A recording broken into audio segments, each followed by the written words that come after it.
Okay, I'm going to call the meeting to order. Before we approve the agenda, I have one addition under new business X E, out-of-state travel request. We need to add boys basketball to Oklahoma for a team camp. And that's all the additions, so I will entertain a motion to approve the agenda. Second it. Curtis and Jill.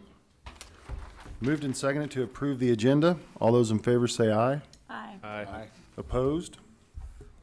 Okay, next I need a motion to approve the consent agenda. So moved.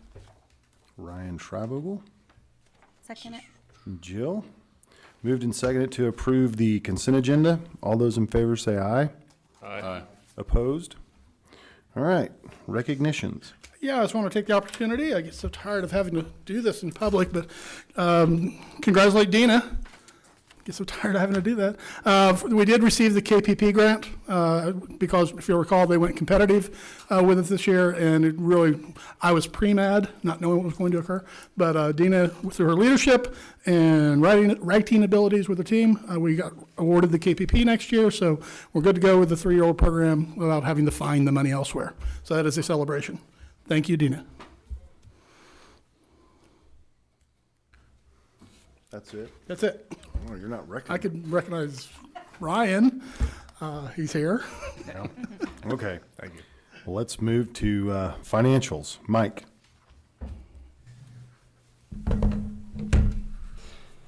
Okay. On the warrants, page 2, I'll just point out, Edgenuity, we paid for some more elective courses that we don't offer here, $15,900 worth. And then on page 3, High Plains Co-op, just flow through money from the state, $87,940. Down below that, we paid the JAG for next year, $11,000. And below that's KSB, and the JAG and KSB you guys had already approved, but for the renewal yearly fees, $9,862, and then $2,300 for their services.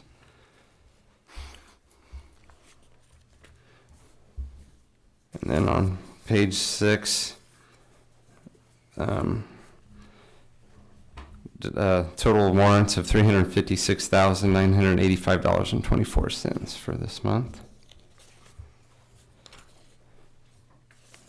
And then on page 8, our revenues, we're doing okay. We should be getting some county money, and then the rest of our money from the state here in the next few months, so we can finish out the budget. And then page 10, our fund expense summaries, where we expect to be able to finish out the school year strong and pay everything off. And then we got our transfers, and then the high school and middle school reports.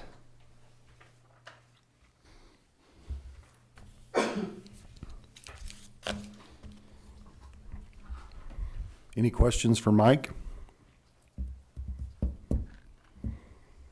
Seeing none, I'll entertain a motion to approve the financials at $356,985.24. Ryan Rudis so moved.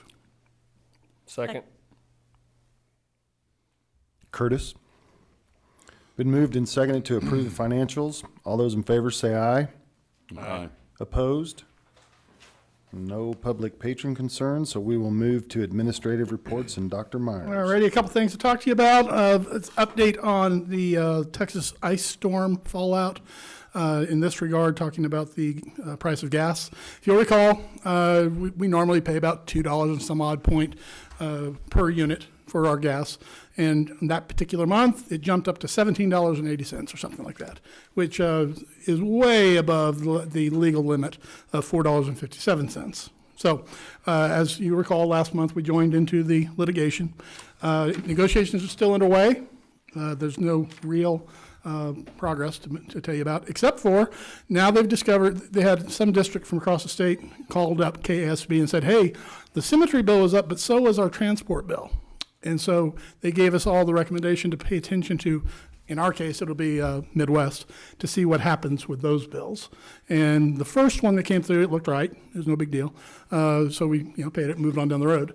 What their recommendation is, if we see some form of increase whatsoever, we're supposed to send it to them to let them take a look at it. Mike mentioned to me today that we got a message from Midwest saying, we're looking at this. There might be something else coming. So this game's not over, but we're on top of it.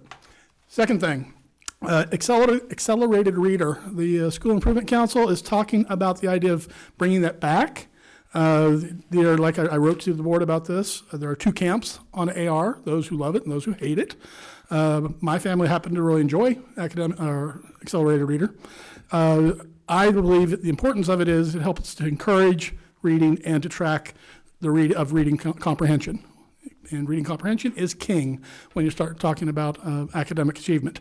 The issue, what's caused the issues through the years with accelerated reader is, in my opinion, misuse of the program.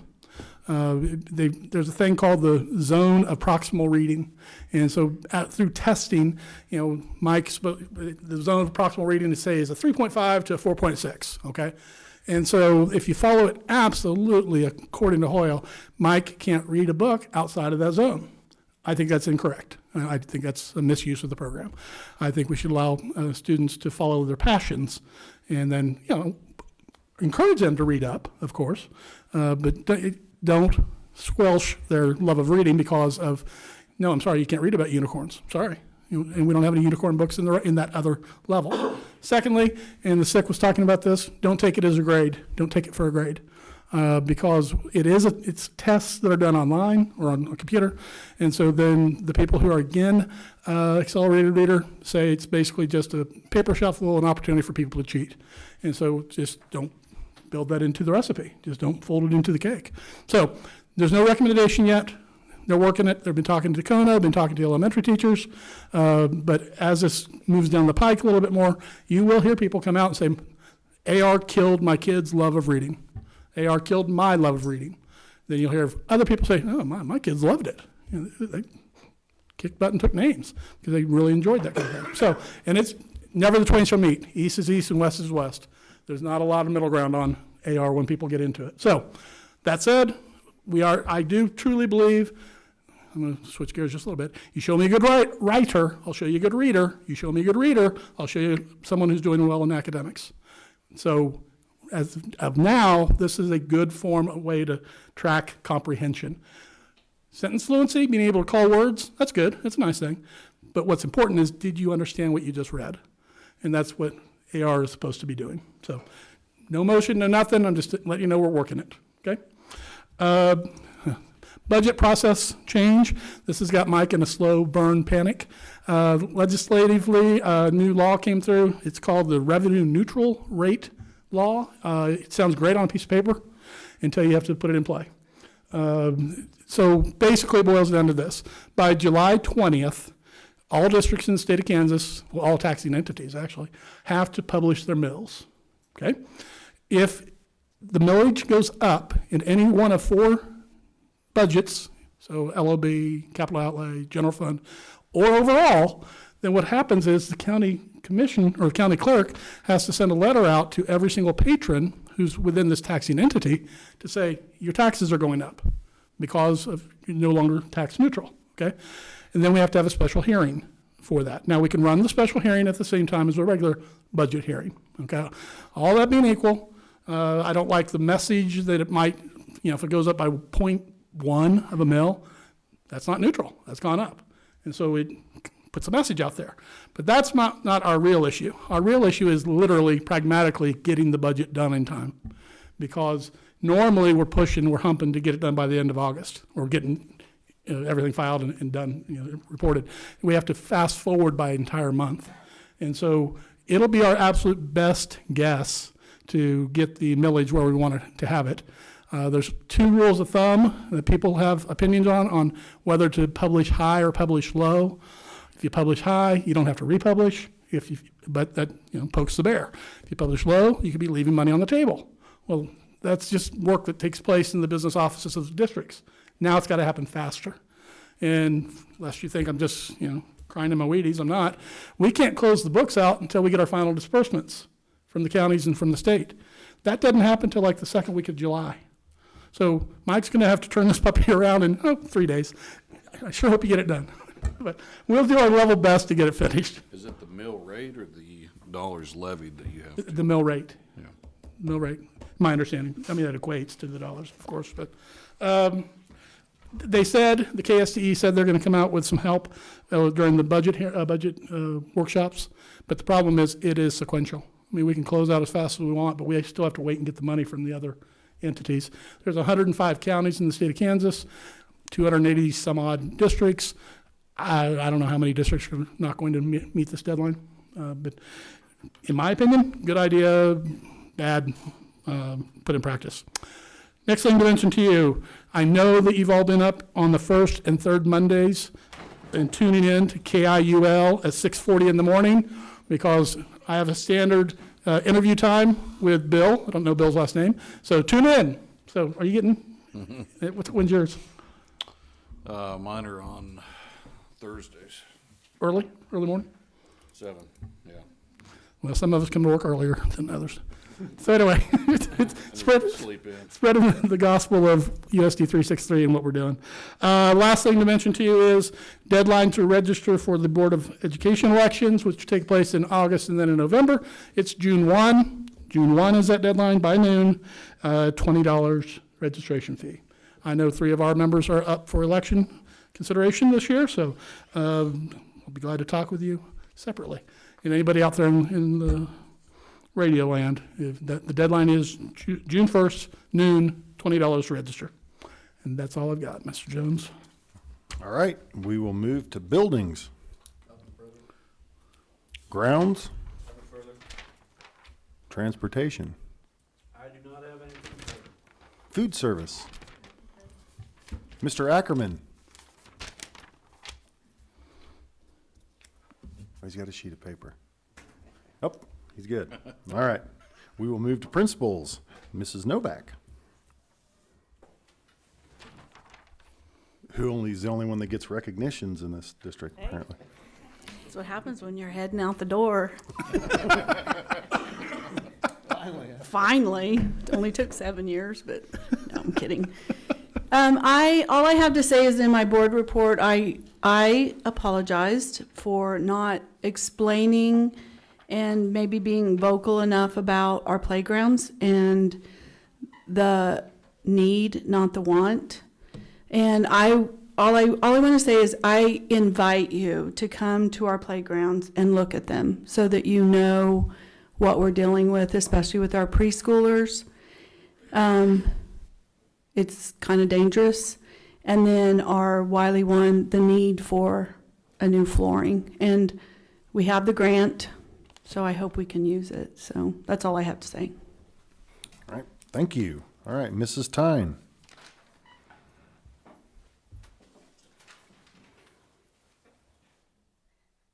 I just wanted to add to my report that today we had our authors showcase and had a great time being able to have parents inside. We had to go with our plan B. Luckily, we had that planned with the way weather's been lately. We had planned to do it all outside, but quickly moved it inside and just enjoyed the opportunity to have kids be able to share what they had done in class with their parents. This will continue to be a focus at Holcomb Elementary. I would like to continue looking at writing and being able to make that a focus there, and that is my intention for the upcoming year. So we'll be working on that. All right, thank you. Mr. Helton.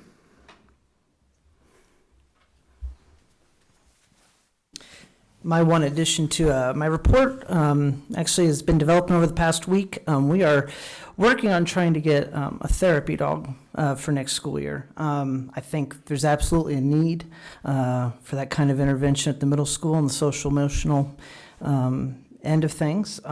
We have a specific 7th grade student who had approached me about it a month and a half ago about the middle elementary has one. What if we had one? So he's actually it's been kind of a project-based learning opportunity for him. He's been working on it. Actually, we went over and interviewed Miss Roth at the elementary school, since she's she's responsible for Sadie, the elementary therapy dog. So I'm hoping in the fall that maybe we can get him in here and give you a presentation on the work he's done, and we're moving that away. I have a dog you can have. I can have it. I have 3 dogs. I will say, beyond the fact that I just absolutely totally support the concept and the move of therapy animals, I think it's an important thing to have, particularly for kids or people who might be accelerated. I'm particularly celebrating this because it was a student who's driving this cart, and then that's neat. That's cool. So kudos to you and your staff, Tyler. We'll see about making this happen. There's a lot of work that takes place in the therapy dog. I mean, just take Curtis's dog and throw him in the, I guess we could, but a lot of training, recertification, all sorts of things. But, I'm sure Dina and Randy, you would attest to Sadie, that's our therapy dog we have, the influence she's had this year. They're shaking their head yes for the people in the radio land. So. What about therapy cats? I have 12 kittens at the house. I would love to have a district cat. Walking around in the district office here, problem is, people are allergic to cats. Dang it. So I guess you can go in any alley in town and find one. get a so. therapy ferret, maybe. Yeah, therapy fair. A All right. Potbelly pig. Yeah. Thank you, Mr. Helton. Mr. Johnson. I'd like to point towards my report to bring up the fact that our scheduled committee met April 22nd, and about that time, the legislature had passed a bill which went to veto and didn't come through veto, where all students were going to have to take a civic engagement test to graduate. And they also said, well, they're going to have personal financial literacy, and we're going to have to get prepared for the ACT, and we're going to have to do a bunch of these other things. So as the scheduled committee met, we were looking at how we could restructure the FlexMod system to best meet all the needs that were concerns this year. And as we did that, we came up with this concept of an Adulting 101 class that would be a graduation requirement. So I guess we'd really like to bring it formally to you guys to start the process of adding that as a graduation requirement for the class of 2025. So it would not go in, it would go into effect next year, but it'd be a quarter credit each year that they're in high school, with topics that they would cover from freshman through senior year, and I laid those out in my board report. Those are just general ideas at this point in time. The IPS committee has flushed them out a little bit more fluently to bring the needs for like freshmen, where it's time management and study skill habits, to where seniors is living on their own, because some of them, after, we had graduation Saturday, some of them in the next week or two may be living on their own, and so they need to have some of those skills.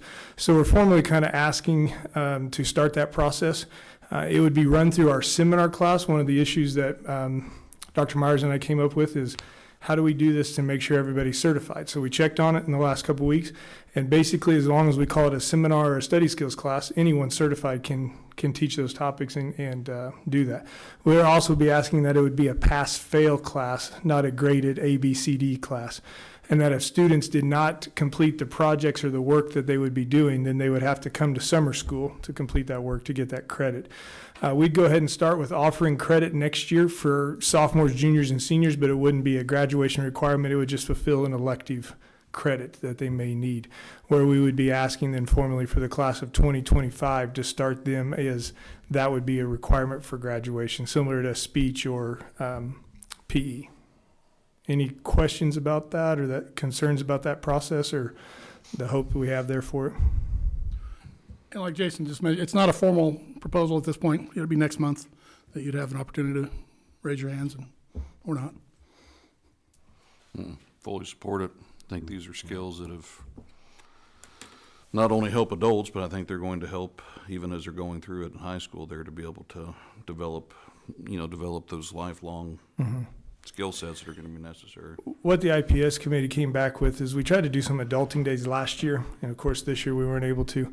And in doing that, we had some kids that would be fully vested and participate, and some just would sit on the sideline and wouldn't.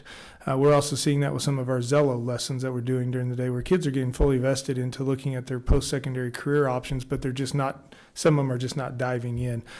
So by making it a pass-fail, there's a little bit more teeth there. It's not, you're going to fail, but hey, just do this work, complete the lessons, tell us what you've learned, and we're going to move on. It's not going to be an intense process, but it's going to be something that we want them to be able to say, yes, I completed something. and have something tangible that they would be able to show and produce throughout their high school career to get them ready for whatever that next step may be. I mean, we feel very lucky. I think shared with you, we've got a couple graduates, one that graduated, well, two of them that graduated last year that just bought the muffler shop on Kansas and Maine. And they're starting that, their career path was helped. We had welding classes for them. We got them into the welding program at the community college. So those kind of processes are things we need to explore during this adulting to get those students ready for their next step versus floundering for a little bit. Awesome. All right, thank Just you. wanna hang on, 'cause I'll have you introduce Ms. Sullivan. Oh, we've got a video to set okay. up too. Okay. So go ahead. No, go on. Okay. All right, so we have the rec minutes, the service center, High Plains. I attended the High Plains meeting, and then about 10 minutes into it, all of my electricity in my apartment turned off. So I was no longer attending the meeting. And by the time I got back on, it was finished. Thank you. Thank you. Apparently Curtis didn't want you to watch it. Concierge Electrical Supply Company. Reading through the minutes, basically they took care of all the business items. So Okay. not much to report on. Apologize. All right, we will move to unfinished business and the high school coffee shop presentation.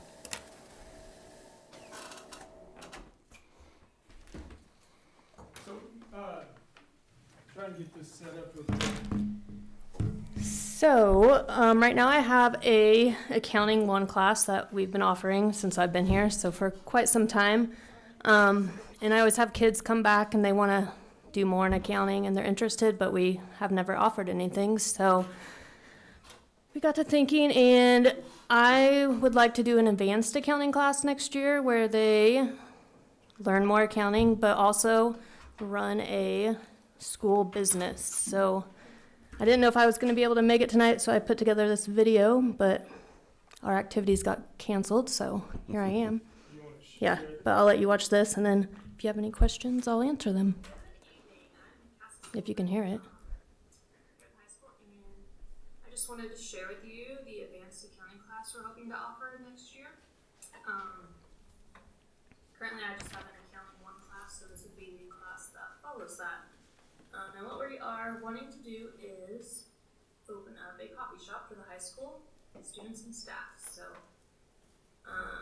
my accounting 1 students finished up their accounting cycle just a couple weeks ago, and they've been researching and looking into coffee shops and how to run one. So, this presentation is just going to show you a little bit of what we're planning on doing. I'm going to kind of go through the PowerPoint quickly because the kids are super excited and they want to share their ideas and they have a lot to say. So, if I can get it to go. All right.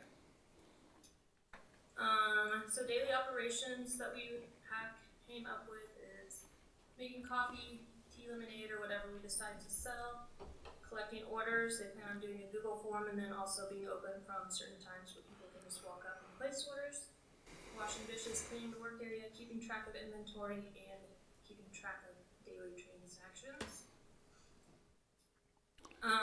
So these students are going to, they're in advanced accounting, so they're going to be in charge of doing all the accounting for the business. So daily things that they'd be required to do would be to run the daily transactions and count the cash. Weekly, they would count inventory and then order what we need and update their account balances. And then monthly, they would need to come up with or produce an income statement and then a trial balance showing that everything is balanced.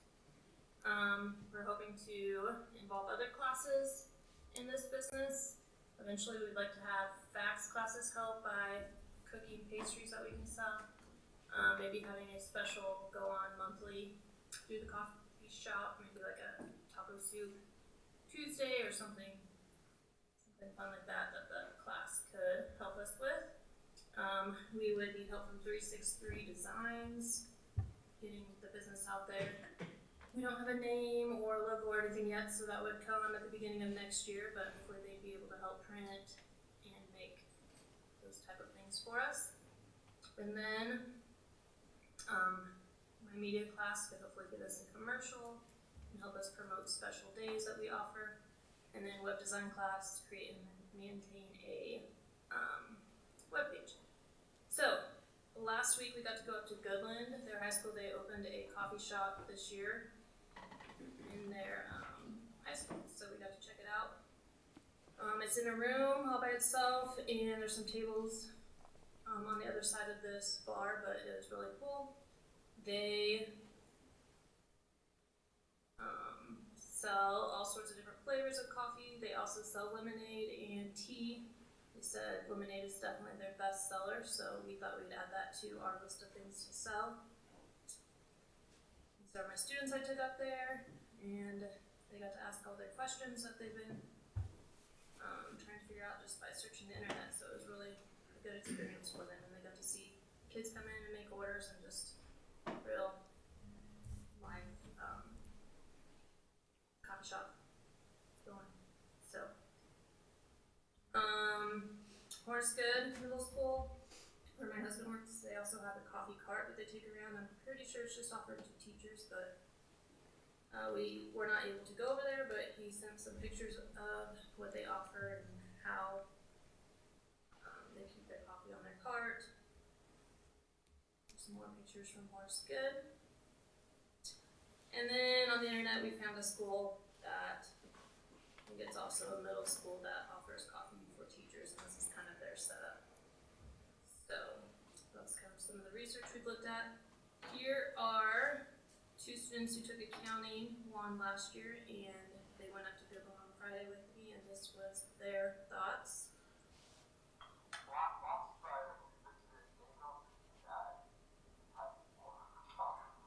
From this trip, we learned what we want to sell, how we want to keep tracks of ourselves. And on our way back, we were discussing. We found a better location for the coffee shop. We wanted to sell hot coffee, iced coffee, lemonade, tea, and figure out how to get like pastries and muffins in later on. How we want to keep track of ourselves and transactions would be through the Square app. Not only would it allow us to use cash, but it allows us to take card, which many students carry, so it's easier for them to pay, and it's less amount of like physical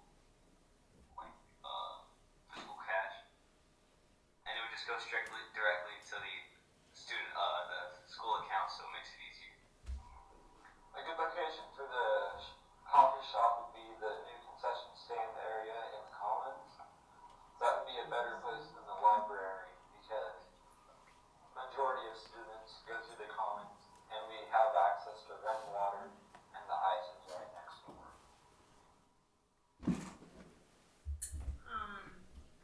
And then I have two other students that went with us Friday, and here are some of the things that they've been thinking about. Hello, we're the Holcomb High School Accounting 1 class. My name is Elijah Gomez. My name is Ben Ross. And today we'll be answering some questions over the coffee shop and our accounting class for next year, Accounting 2. Alright, so first question, how will a coffee shop advance your accounting skills? So how I would think it would advance our accounting skills is, so in Accounting 1, we had a bunch of scenarios, and we never got to really go into depth with them, otherwise than just how much they spent on it, how much we figure out if there's any mistakes. For me, I think it's a great opportunity for us to experience set scenarios because it would involve supplies, cash, owner's equity, and etc. And basically, so it would help us, I guess, build a much better skills and formality with the whole accounting stuff we're learning this year.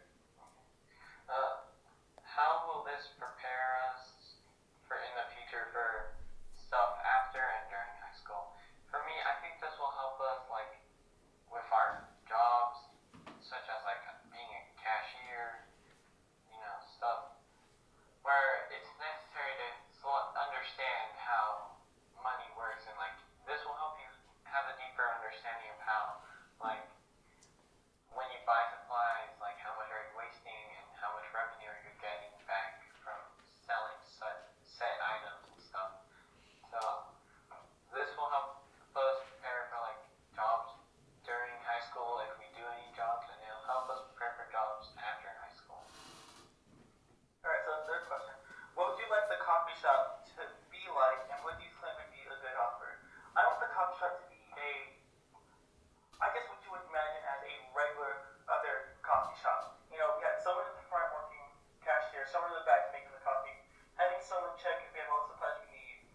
benefit HHS and its students. For me, I think it would benefit because of, students wake up pretty early in the morning. They're not really used to it, but getting a cup of coffee can help them get more motivated, have their attention, improve. This can help teachers who forgot to get a coffee or to bring their drinks. This basically all around, it will help people stay more motivated. It'll boost morale overall, and it will cause students to focus more in class, so they will actually learn more. All right, for our final question, what are your concerns about opening the coffee? Having it being overworked and overwhelmed, basically with a bunch of people coming in and rushing in at us, and not being able to make the coffee their needs and or messing up because we don't have the right ingredients. Also, a bunch of clutter, because a problem at the Deja Brew, the coffee shop we visited in Goodland, also had similar problems with kids coming in and staying in as in just like a hangout space. Yeah, some of my concerns for this is that maybe students will pick up after themselves, they'll leave messes and make the job for the janitors worse. And that might cause students to lose privileges and stuff, and that those loss of privileges might actually be horrible for the coffee shop. It might cause less business. I really appreciate for you to watching this video and listening to us, and we hope you have a nice day. Thank you. Okay. So as you can see, they've been putting a lot of thought into this coffee shop. I think it's gonna be great once we get it going. It's gonna be an awesome way for students to use what they've learned in accounting too, and put it to real life and have a little glimpse of what it's like to run a business, and just learn the responsibilities of having a job. So it's gonna be pretty cool. Thanks for listening.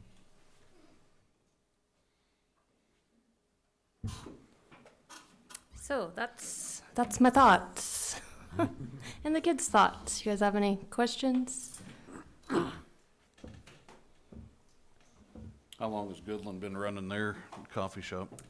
They were wanting to start last year, but then COVID came right before they were going to open, so they opened in January. Okay. And they've had $10,000 of sales in one semester. Do they sell it between classes or?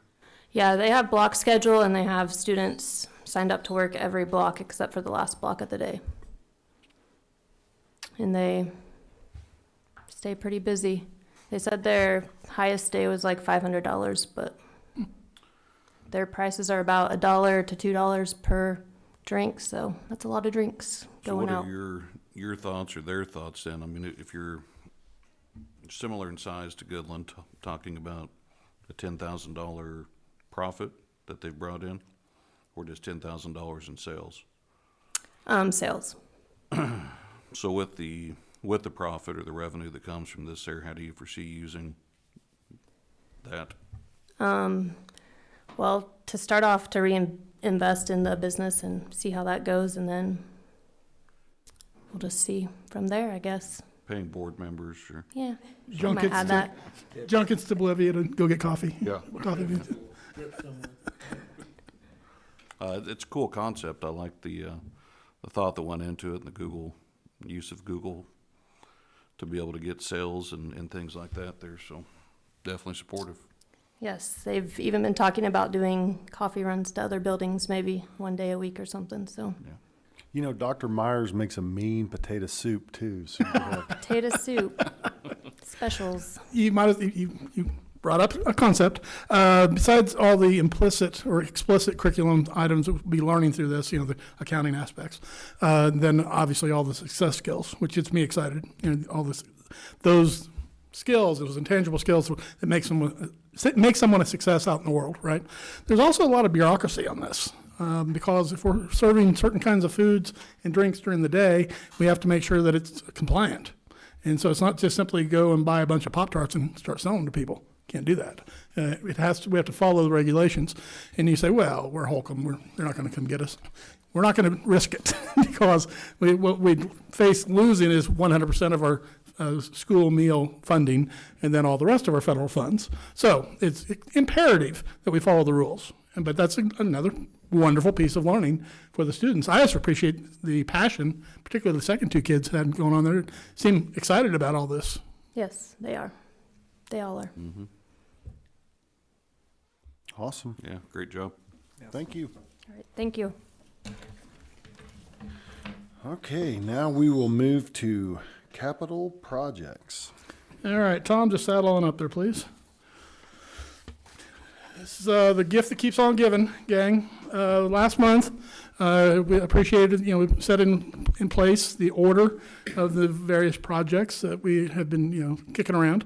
And if you recall, it came down the pike, and the motion was pursue the farm, then the bleachers, then the playground. Okay, well, so we got going, as one would. We don't have bids for you, but we've got a lot of preliminary numbers. And there's also a lot of the things that have popped up that we did not know previously that we have to share with you now. I'll just start off the bat with that. And Tom's there because he's the expert. I'll regurgitate what he says, but the information is, like one might think, more complex than just let's go build a farm. First of all, when working with the various builders, they of course engaged with Finney County, the zoning board and whatnot, and discovered that if the farm, or any building where you're going to house students, by the way, but the farm in this particular case, is more than 500 feet away from an existing structure, so more than 500 feet, then a whole slew of new things come into play. A safe room has to be built.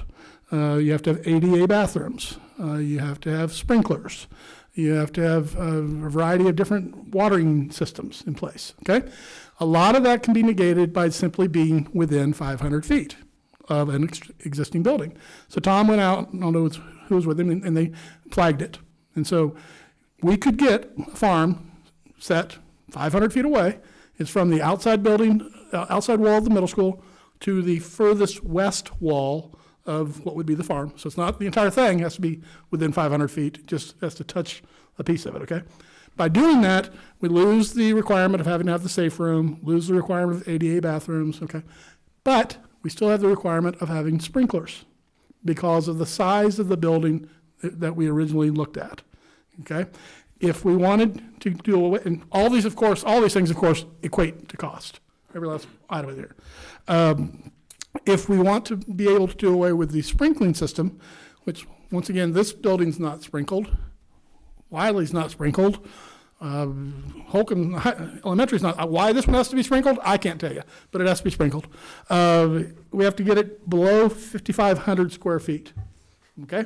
So just below 5,500 square feet, and you lose the need to have it sprinkled. Currently, it's like 6,700 square feet is what we're looking at right now.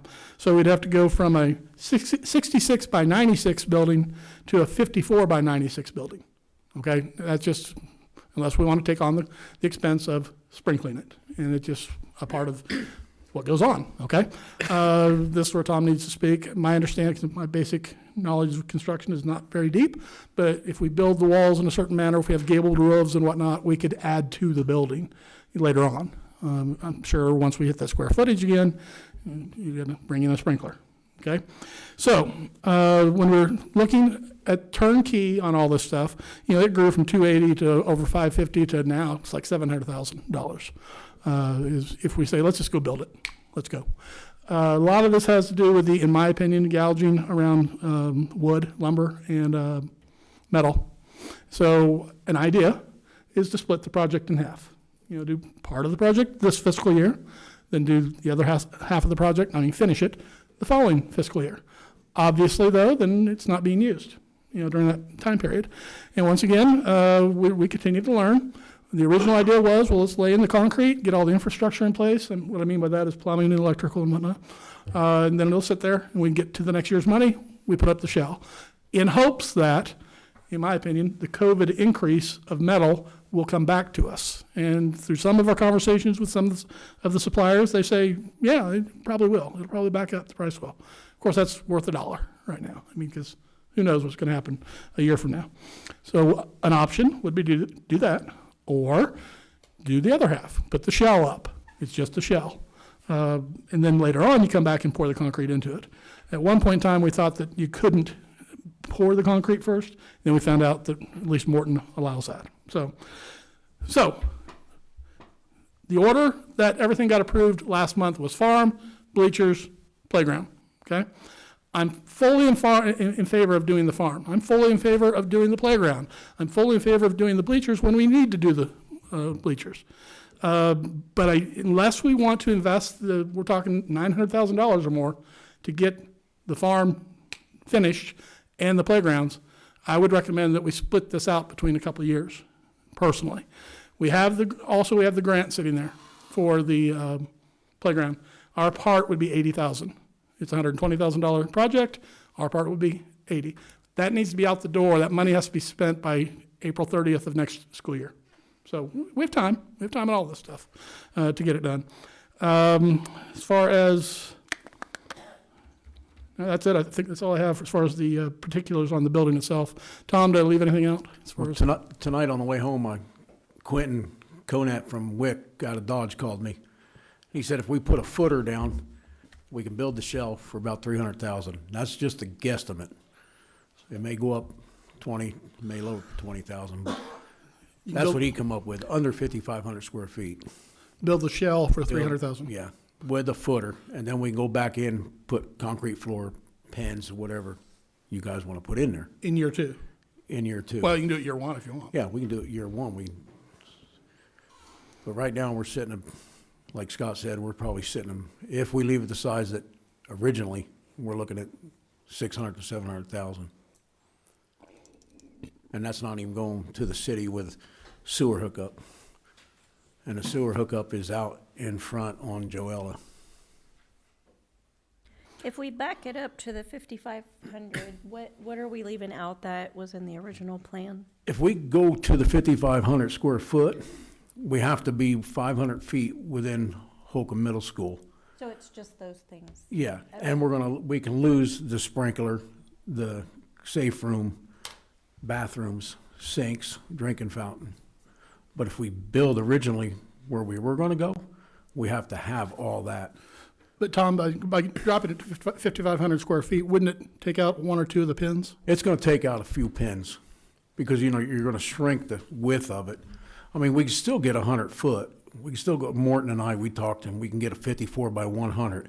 Now, this 5,500 square feet does not include the lean-to, because the lean-to is an open part of the building.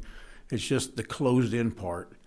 And I think the only reason the restrictions we're having is because it's gonna be housed by children. So. Do they count the lean-to into the square footage? No. That's just the enclosed part of the building, is the square footage. So does the shell include the lean-to? Yes, Okay. yes.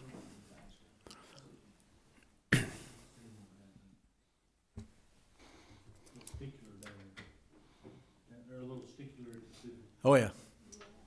Yeah, I didn't realize there was this many. If we did it. It's not like if Matt says, here you go, here's some land on my property, we're gonna put up a barn, we can do that tomorrow. Is that a motion? And we could probably do it for 100,000. Right. I'm just saying that, it's crazy that we gotta, On your own, it's not. It's the shed, we did ours, and we had to do the same, we didn't pour concrete till this year, and we built ours 4 years ago, same, yeah. I've built them for I've built them for 32 years, so we can go with, WIC says we can go with a footer. Morton Building says we can go with their concrete column, which is, I think it's a great idea. They're both about in the same price range right now, without me going to them and saying, this is exactly what we want. I say we can't nail it down. Yeah, we can't nail it down. without going through the bid process. But what we're seeking is direction of saying, yeah, keep going with the farm, but split it into 2 years, or keep going with the farm. We want it 1 year, get it done. My recommendation is a 2-year process and do the playground. That's my recommendation. So in the procurement process there, how would you write the RFP? They're asking them for. We'd ask for phases. Recommendations of phases. Yeah. Right. It's not going to be habitable whether we do the shell first, or we do the concrete first. Maybe, I don't know. That's in the eye of the beholder, which way to go first. Yeah. So, The only thing we're gonna need to know for sure is, just by building these things, if we do concrete this year, we'll have to know who's gonna build it next year. Because Morton Buildings or Clary Buildings or Wick, they all have different ways of mounting them to a concrete floor. Wick don't do from what I found out today, they wanna do a footer and mount it to a footer. yeah, what the bid would look like is overall, here's what we'd ask for permutations or options. Just do the whole thing at once, or do it with phase one, which includes this, and then phase two, which includes this, or you invert that. So 5 different bids we'd be looking for. But I'm with Tom. We don't want to buy a Chevy year one and then try to put a Ford engine in it the next year. I mean, if you're in pour concrete, I think the footer is gonna be no matter what, then you can just tie into that footer to pour concrete real easy. I mean, you have that base already there. I think if The question is, we just don't know. Yeah, we just don't know. Would the metal back up in price wise between now and this time next year? And I just don't know. Right now, wood's 70% more than what it was a year ago, and steel is 40%. Yeah, they saw what happened during the ice storm with the electricity and Yeah. jumped on board. Wheatland's new truck project for Curtis. He ain't got it yet. Matt, I'd like to make a motion that we address the farm in 2 phases, and then address the playground and use the grant money that we've been awarded. Okay. I'd second that. Jill and Ryan. Moved and seconded to do the farm in 2 phases, and then This year and one next. one this year, one next year, and then can do the playground. To make that clear, not this year, next fiscal year. Yes, next, Yes, sorry. next fiscal. 22 and then 23. 2 fiscal years, Yeah, yes. and then do the playground this fiscal, correct? Next fiscal. Next fiscal. July 1. July 1. Okay. Okay. Have it completed before April 30th. Okay. You got that? We're not gonna Wes, start there? the farm till 2022? Fiscal year. July. Fiscal year 2022. Oh, okay. Yeah, so what we do, well, if this passes, Oh, okay. Let's say, all those in favor say aye. Aye. Aye. Opposed? Okay. so what we do is, with now these marching orders, we'll start the bid building process and get it out to the companies, asking for 5 different types of bids. I'm not one to sit around. Let's go. Let's get going. Because we use rollout money we get to the new fiscal year money. And simultaneously, we'll start putting out the bids on the playground. So you're going to be doing concrete bids and doing building bids? Yep. I'm going to ask for everything at once. Concrete first, shell second, shell first, concrete second. Then I'll bring it back to you. Okay. Excellent. Thanks, Tom. Thank you, Tom. All right. We will move to remote learning.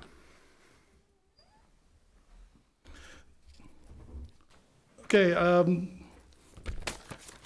as you well know, last year we offered, this last school year, remote learning. We've, as an administrative team and the academic portions of the district, have really honed in on the fact it doesn't really fit elementary world, okay? So what we're looking at is coming back to have a secondary remote teacher, meaning 7th grade through 12th grade. The reasons being, it does meet the needs of some of our students. It just does. We had some students who were successful. I don't know what the COVID situation is going to look like next year. I have no idea.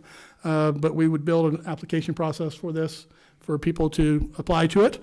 And if it doesn't seem to work, we'll bring them back, just like we did this last school year. We did bring some back.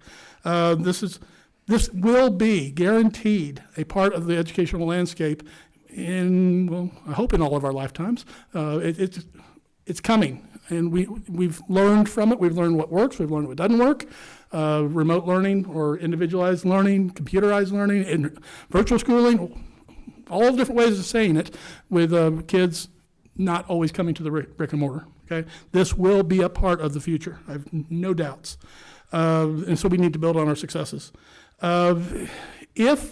Since we had some success this year, if we do not offer this, I would pretty well bet we would have some of our students who were successful in this, they'll go find a virtual school.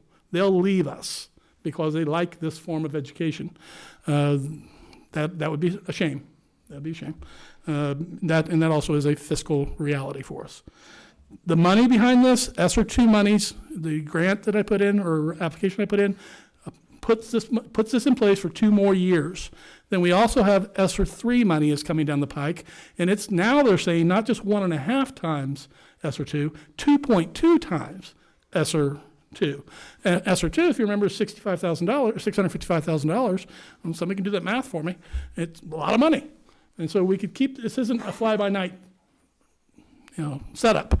We'd be able to afford to fund this for a while. And like I said earlier, we don't just have to throw open the doors and say anybody and everybody come on in. We'd look at their individual plans of study, their individual learning plans, say, you know what, that works for your older daughter, but not for your younger daughter. And have good conversations about that kind of thing so that we want to continually set the students up for success. So at the end of the day, my recommendation is for us to offer remote learning for grades 7 through 12 for the 21-22 school year. Point of order. Your recommendation, do you mean 6-12? No. Okay, so the middle school would be split in half. You'd said 7.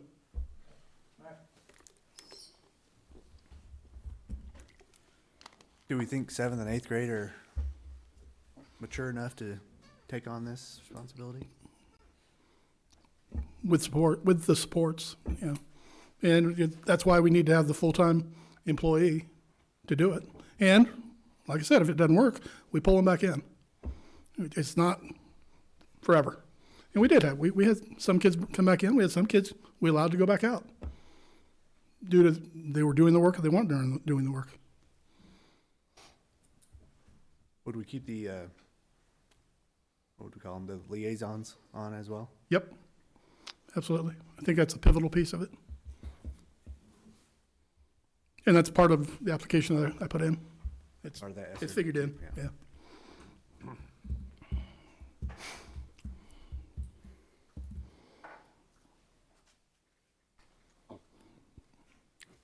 What's your pleasure?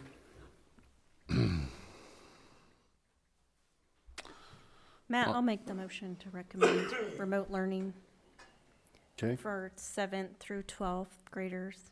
okay. Jill, Second. Ryan Ruda. Moved and seconded to offer remote learning for students 7th grade through 12th grade for the 2021-2022 school year. All those in favor say aye. Aye. Opposed? Okay, we will move to new business and policy form adjustments. I just basically wanted to split this up because in June and July is just heavy months, with paper that comes to the board. So we've split out a couple policy items for you to look at, and one facility use form. The first thing is just the rough draft of the Chromebook policy. The majority of it is just editing, mechanical types, writing, and then the procedures that take place. And it's a handbook unto itself. Mr. Ackerman led the charge on this and makes it fit what we do. As a piece of that, we offer optional Chromebook insurance that families are able to take advantage of if they'd like. And so there's a form in that's being presented for you as well. And it's standard stuff that, just explains the process or what we cover, what this insurance would cover. And then the facilities usage form is we wanted to add to the use of the auditorium lighting system because that's no cheap little thing there.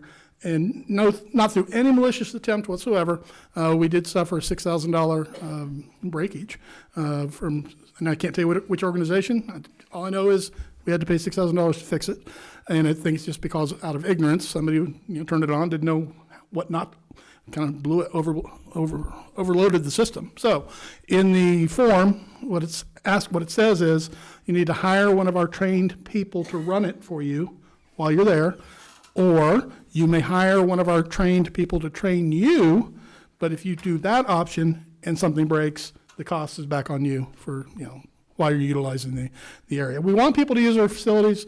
Is a good investment on our lighting. We just don't want to suffer another, $6,000 fix, if you will. So that's what these various policies and being brought forth are.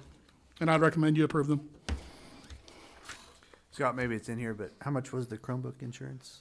It's actually going to be in the fees area, and okay. it's just really, write this down somewhere. It went down. The prices went down. Third to fifth grade is going to be $30 through our bid from our company. Sixth through eighth grade, $26, and ninth through 12th grade, $33. Randy can explain the calculus behind that, but those are our bids, and that'll come on our next item. Okay.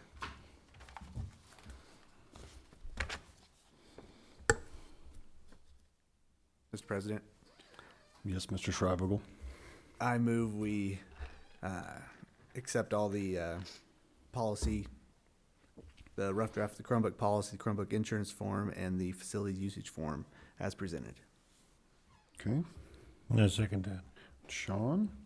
Moved and seconded to approve the proposed policy and form changes. All those in favor say aye. Aye. Opposed?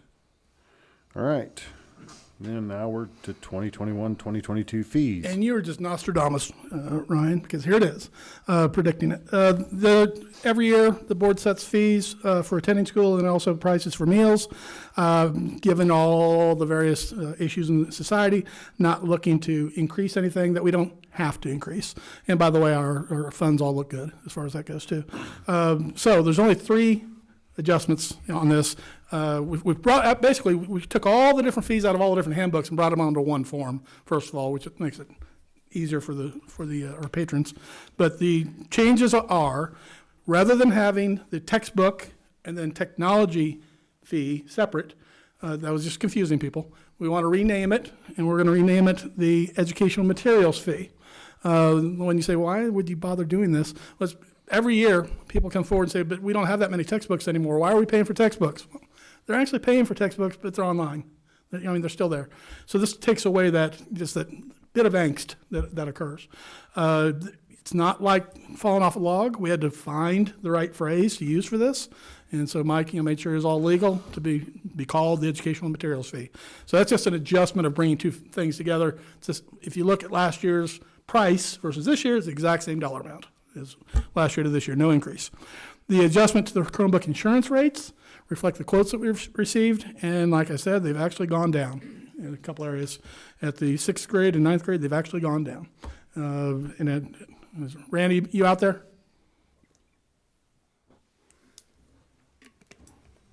Anyway, it's full coverage. I'm sure it's a teaser rate. A year from now, we'll see if they adjust back up. That's okay. We'll always just go bid it again. Then the last one is dictated to us by the federal government, and that is the adult breakfast rate price has to go up by a nickel to $2.45, and the adult lunch rate has to go up by 40 cents to $4.30. And that's absolutely just dictated to us by the federal government. We'll leave all the other prices alone, but as you're well aware, the kids continue on not having to pay for food this next coming year. Mr. Ackerman, did you want to add anything as to why those rates adjusted for the Chromebooks? Yes, Insurance? a couple of things. We went with a different vendor, and we have a little bit less natural disaster type coverage, flood, earthquake, that kind of stuff. And this vendor is our first time with them, so typically I think they try to be pretty aggressive with the pricing. So that's why there's a potential to go up next year. So we'll deal with it. But for right now, they definitely came in more aggressive. The high school is getting, the high school did get more expensive Chromebooks for next year, mainly because of the COVID issues and because of the Spark money that we had available, the grant money. So I did expect that insurance rate to go up, but felt like it came back very, very competitive.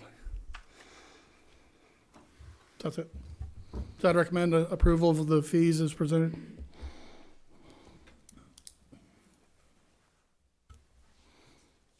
So move, Matt. Okay. Curtis? Second it. Jill? Moved and seconded to approve the proposed adjustments to fees and school meal prices. All those in favor say aye. Aye. Opposed? All right, we will move to use of football equipment. Job description first, if you don't mind. Oh, See? we can do that if you'd Thank like. you. Oh, Thank yeah, you. let's do that. Come to find out, we didn't have an approved job description for our principals, so now I'm presenting one to you, so that the principals of the district have some direction as to what they're supposed to be doing. So, and they do. So I would recommend that you approve the job description for our principals. So moved. Ryan Ruda and Ryan Schreiber. Moved and seconded to approve the position description for building principals as presented. All those in favor say aye. Aye. Opposed? Okay, now we're going to go use some football equipment. It's just, in order for the student athletes to utilize our district properties, it's necessary for the board to approve of this. This is a standing practice in the district for a while. So it streamlines things, so when they do find their camp or they're going to their camp, they don't have to come back and ask for it again. Cacia's good with this. We've never, in my knowledge, never had any issues. So I would recommend that the district continue its practice of allowing our student athletes to use our football equipment or the equipment to attend summer camps. So moved. Second it. Ryan Tribal and Jill. Moved and seconded to allow the use of football equipment for summer camps. All those in favor say aye. Aye. Opposed? Okay, out-of-state travel requests. You have two requests, one from a staff member to attend the national conference in Las Vegas for school counselors. Dana, have we heard back on receiving the ambassadorship or not? Okay. She has put in for, we've written an application for her to become an ambassador to the event. And if this occurs, if she's chosen, it will really cut the cost. Regardless, though, Dina has X amount of dollars, and I'd like it to be in the motion of $500 to be thrown toward it. And so the other expenses would be taken on by the individual. So that's an item. You can do this in concert or individually, it doesn't matter. Then also the thing we added to the agenda, the boys basketball team to go to summer camp in Norman, Oklahoma. It's in June, 16 to 18 kids. The team foots the bill. It's basically give them permission to go. Just use of the bus. Or new bands, but yeah. Transportation. Yeah. Transportation, yeah. I'd recommend you approve both travel requests. Recommend that Emmy be granted permission to travel to the American School Counselor Association with up to $500 towards costs from the district, as well as the boys basketball team being allowed to travel using district transportation. Second it. Ryan and Jill. Moved and seconded to allow Emmy with the $500 to go to the counselors and the boys basketball team to Oklahoma. All those in favor say aye. Aye. Opposed? Summer food program. Just keeps our program going. In order to offer it, we've got to get approval from the KSTE, but prior to that, just because of the way things streamline, the board needs to act upon the request first. Linda does a great job. It's all organized. We're ready to roll. Everything that's supposed to be done is done as far as the menus are set and all that kind of good stuff. You can see on the sheet what we're doing, when and where.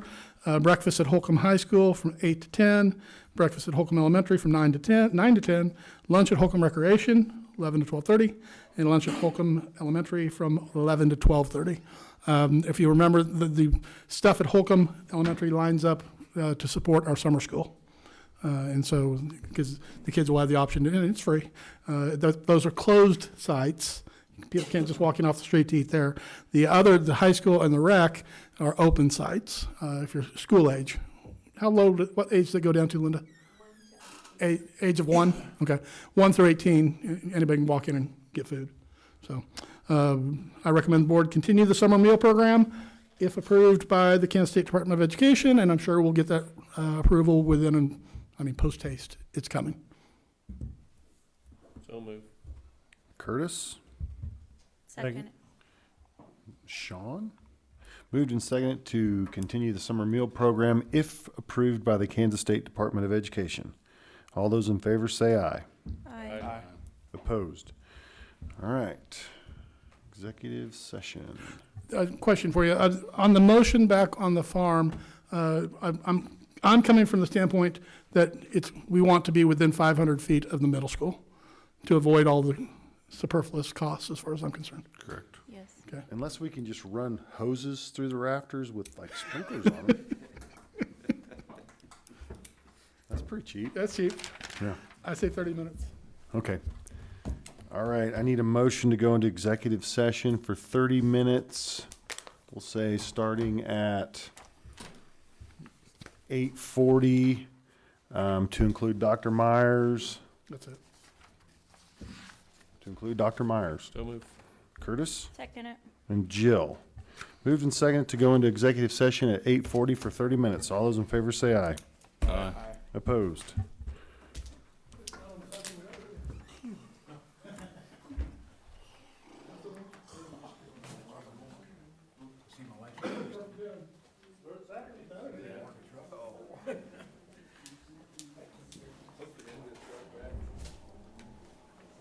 Next week or so, we finally found the pump.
Stress.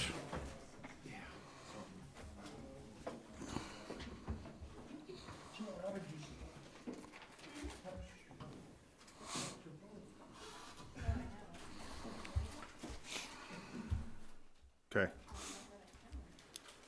All right. I'm going to call the meeting back to order. I need a motion to hire Alicia Meinert as middle school art teacher. Jill? Second. Ryan Ruda. Moved and seconded to hire Alicia. All those in favor say aye. Aye. Opposed? I need a motion to hire Megan Roth as a third grade teacher. So moved. Okay, Sean and Jill. Moved and seconded to hire Megan Roth. All those in favor say aye. Aye. Opposed? I need a motion to hire Christy Crouch as a first grade teacher. Ryan Trivogel. Second. Rockstar Ryan Ruda. It's been moved and seconded to hire Christy Crouch. All those in favor say aye. Aye. Opposed? All right, I need a motion to hire Alexis Meinert as a high school math teacher. So moved. Sean and Ryan Trivogel. Moved and seconded to hire Alexis Meinert. All those in favor say aye. Aye. Opposed? I need a motion to hire Trevor Stapp as a 8th grade social studies teacher, and he's in the transition to teaching program. So moved. Ryan Ruda. Second. Ryan Trevogel. Moved and seconded to hire Trevor Stapp. All those in favor say aye. Aye. Opposed? Okay, I need a motion to hire Annie Froze as a four-year-old preschool para for the 2021-2022 school year. Jill? Second. Ryan Trivogel. Moved and seconded to hire Annie Froze. All those in favor say aye. Aye. Opposed? I need a motion to approve the supplementals as presented. So moved. Ryan Ruda and Jill. Moved and seconded to approve the supplementals. All those in favor say aye. Aye. Opposed? Okay.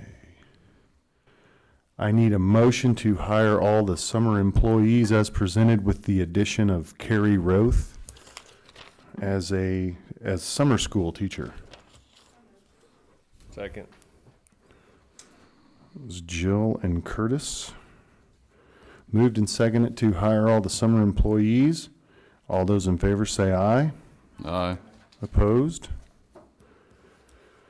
Anything else, Dr. Myers? All right. I'll entertain a motion to adjourn. Jill? Second. Ryan Ruda. Moved and seconded to adjourn. All those in favor say aye. Aye. Opposed?